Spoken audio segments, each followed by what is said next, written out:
This is the MoneyMakers. I'm Bruce Whitfield, and a great pleasure to welcome to the MoneyMakers studio Zyda Rylands. Zyda Rylands, for the last 5.5 years, has been running the Woolworths food business, but she has either taken over or was about to take over the entire South African business of Woolworths, while Ian Moyer, the Group Chief Executive, focuses on both South Africa and the new business in Australia as well. When do you start? I've started already. What do you do here? I'm here because I wanted to talk to you. Oh, there we go. Now, tell me about this Woolworths business, because for the last 5.5 years, you've managed the Woolworths Foods business. Now you get to take over the whole bang shoot, which is food, it's those are the homeware stuff, and I guess then clothing too. I am now responsible for the whole operation in South Africa, and I think that the food business that I've built with a fantastic team has been a real privilege for me. There's some fantastic people working here, real talented foodies and retailers. And I think that as a team we can be proud of what we have delivered, and I think to South Africans delivered a real point of difference. And in the clothing world, we've got a clear strategy. We've got a great retailer in Christo Claassen heading up the clothing business. They have been executing against that strategy. We've seen some benefits of that strategy. I've been part of engaging on what that strategy was in my exco role at Woolworths. And so my job now is to help them execute that strategy. A lot of people look at the Woolworths clothing strategy and say it's lost the plot. The one thing it does is make money, because it didn't used to. There's Trenery in there, there's Witchery in there, there is the Country Road brand in there. People say Woolworths has lost the basics plot. Has it? Is that a fair comment? I think we still have a very big basics business. We've obviously complemented that with some good premium product through all the products that you've spoken about, which is Country Road, Trenery, Witchery, Mumco. And I think that they have got a plan to actually deliver fantastic quality and range to customers at great value. The big opportunity for them remains being in touch with the customers. You have to have a point of view. You have to have something that's different that gets customers to want to come and shop you. You look how competitive that space is. I mean, Mr. Price has really tied up the basics market really effectively. They've misstepped recently in terms of getting their winter ranges wrong, but Truworths and their Fushinis in there. For goodness sake, Cotton On, another Australian brand, has got 120 stores in South Africa. This feels like fertile ground for a feeding frenzy in clothing retail. So yes, it's a highly competitive world, no different to foods. But I think it's important for you to be absolutely clear about what your strategy is, what you want to represent to the customer, so what your point. What do you want to represent? I think that, as I said earlier, they need to differentiate themselves on quality. They need to differentiate themselves on range and their product choices. At the same time, they need to deliver competitive, innovative product, something that is uniquely Woolworths, that gets customers to want to come and shop us compared to anywhere else. And yes, competition is great. We actually welcome it. And it makes us better retailers by having competition in our market. But at the same time, we need to focus on what we need to do. We have to keep a watching brief on what they do, but we need to focus on the execution of our strategy. And I believe that under Christo's leadership is a very talented team who's actually going to deliver this the strategy. Look at the foods offering that you've developed over the last decade, and you've been in charge for the last 5 years. It feels like you've tapped the market. It feels like you've reached a saturation point, because anybody with any money, who disposable income, somebody who wants to spend their money more assiduously, will go to Woolworths already. The economy is not growing. How do you grow the Woolworths business in South Africa in a tight demographic? Yeah, we do have a large portion of the upper income customer. We're very pleased about that. They are very loyal to us. But at the same time, we need to get them to shop more across the food market. So they shop us in different categories very differently. We've got high market share, for example, in produce, and less in other areas. So the customers are in our stores. We just need to get them to shop a complete shop rather than do a basket shop, to do a trolley shop across. I think in some cases, particularly in our long life business and in our non-food business, it is just out of habit. They don't know us for that, because our business was based on fresh.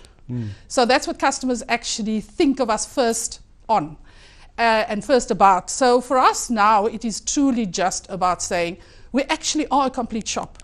We have enhanced our range over the 5 years by about 7,000 SKUs.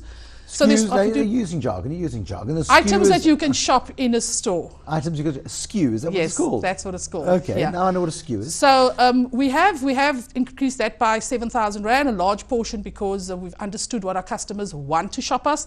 They don't really want to break their shopping between one retailer and another. So we've expanded our range. We believe that we're very close to having a complete range for our customer. We need to stay in touch with them. We need to constantly how do you ask fight them. the value battle? Because the value battle is an important one. I remember having this discussion with Simon Sussman many years ago. I said, your problem is you're too expensive. And there was silence for about a second. And then he launched. He went, how dare you?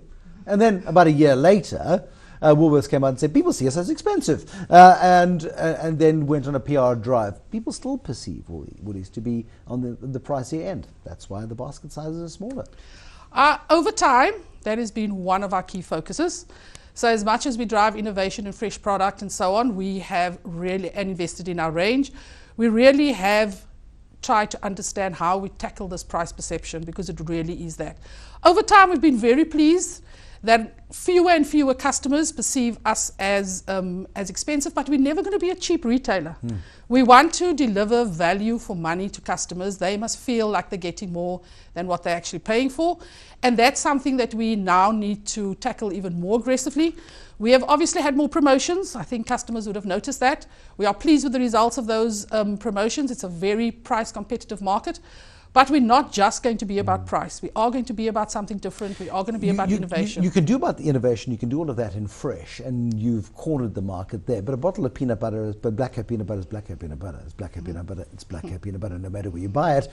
And people will then, some people still shop on price, even at Woolworths. And they still go, hold on a second, it's a rand more expensive.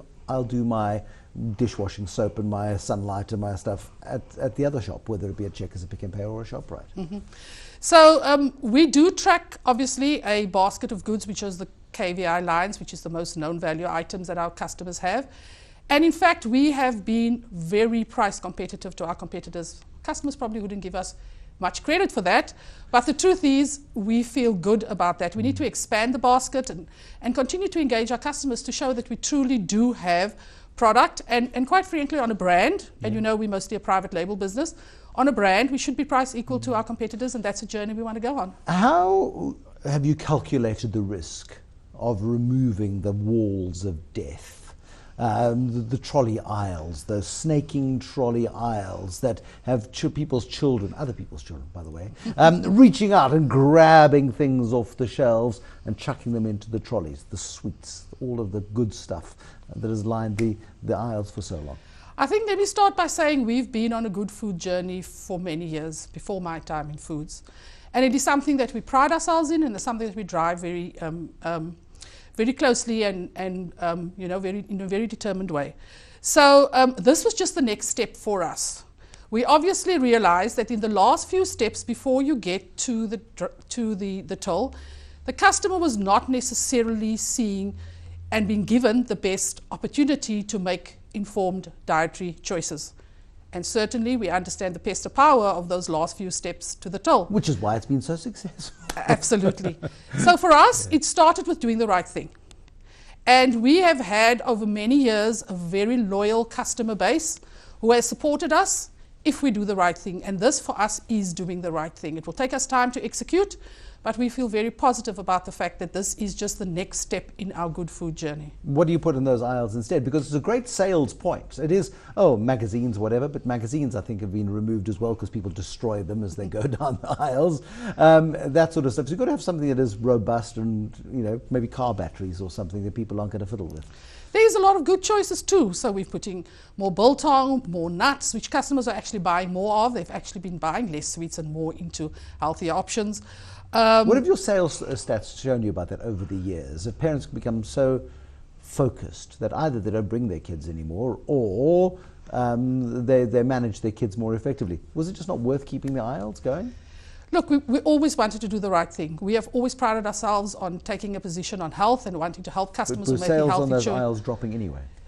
No, I can't say the sales on the aisles were dropping. I think that it has always been a very important retail space. But at the same time, I think the biggest consideration for us was doing the right thing because of our good food journey. You're not going to go into stickies anytime soon or other sales promotions. I mean, the pester power, you talk about pester power, there are a lot of people who don't love Pick and Pay maybe as much as they did 6 weeks ago. Why don't you go for those sorts of gimmicks? Look, every retailer is going to do what they need to do, and our competitors will do what's right for them. We will continue to do what's right for us. And right now, what was right for us is that we actually take out some of the pester power. And so we're very pleased that we've taken that step. What next then for Woolworths? What is your big strategic view in South Africa? You are now ultimately responsible for growing this market, probably double digits. I don't know what the board has said they expect. I'm assuming double-digit growth across food and across other brands. I mean, that's a big ask in an economy that's stumbling along at maybe if we're lucky, 2%. Yeah, we do understand that the lower LSM and the middle income customer is probably going to be constrained in some way, but that our customer will still show some resilience. And our challenge is fundamentally to get closer to our customer, to get to understand her better, to get a better emotional connection with the customer. You still use the word her. You've been afflicted by Simon Sussman. I was wondering how long it would take you to use the word her. Do I look like a woman?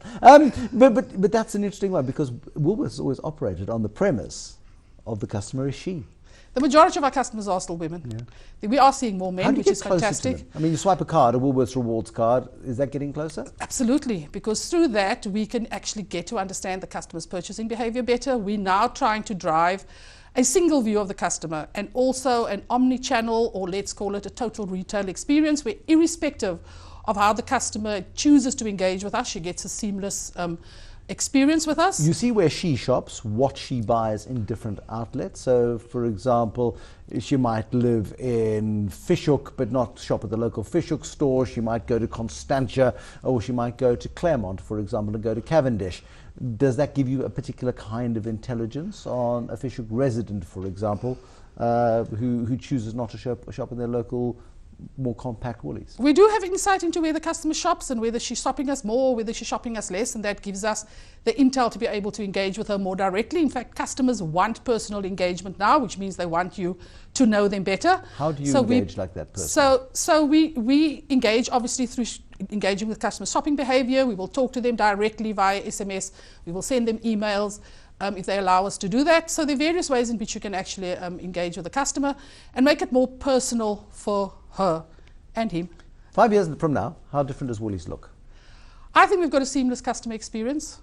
I think that we have got better synergies as a Southern Hemisphere retailer between ourselves and Australia. We probably have a bigger footprint of private label South African brands in Australia, which we are very excited about, and our teams have done well. So nice export opportunity there. Yes. Yeah. So the Australian public has responded well to that. There's opportunity for us to position our clothing business according to the strategy that I've spoken about, build a bigger food business, make our stores bigger, make sure that we trading in stores the way we want. Opportunities for us to expand in Africa, a fantastic growth opportunity for us. And then to drive sustainability, which has been the cornerstone of our business for many years. We must leave it there. Zyda Rylands, thank you very much for coming in. Zyda Rylands is the Chief Executive of Woolworths South Africa. She's taken over the job from Ian Moyer, whose group perspective now is across South Africa and Australia, where they bought the David Jones business just over a year ago. That's it from the MoneyMakers for this evening. Thank you so much for watching. More MoneyMakers next time. Bye-bye.